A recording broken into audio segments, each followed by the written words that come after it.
بسم الله الرحمن الرحيم متكئين فيها يدعون فيها بفاكهة كثيرة وشراب وعندهم قاصرات الطرف أتراب هذا ما توعدون ليوم الحساب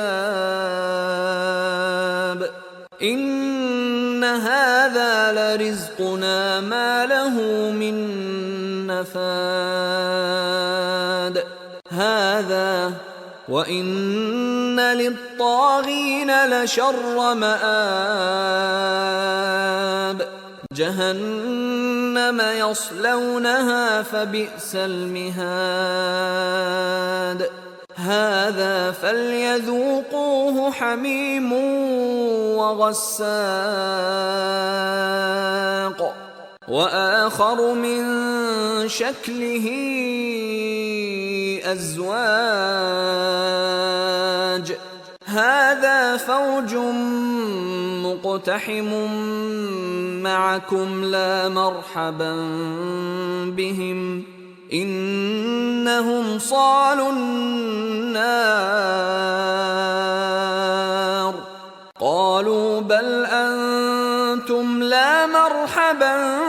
بكم أنتم قدمتموه لنا فبئس القرار قالوا ربنا من قدم لنا هذا فزده عذابا ضعفا في النار وقالوا ما لنا لا نرى رجالا كنا نعدهم من الأشرار أتخذناهم سخريا أم زاغت عنهم الأبصار إن ذلك لحق تخاصم أهل النار قل إنما أنا منذر وما من إله إلا الله الواحد القهار رب السماوات والأرض وما بينهما العزيز الغفار قل هو نبأ عظيم أنتم عنه معرضون ما كان لي من علم بالملأ الأعلى إذ يختصمون إن يوحى إلي إلا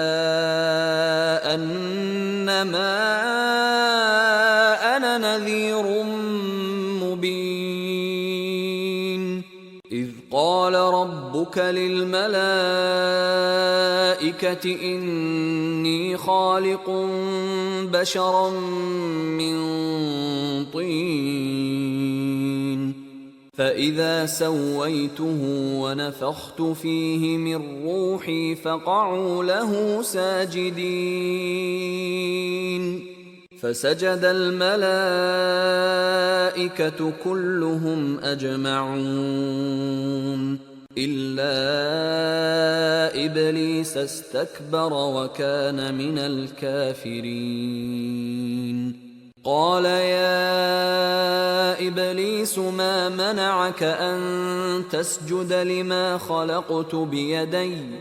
أستكبرت أم كنت من العالين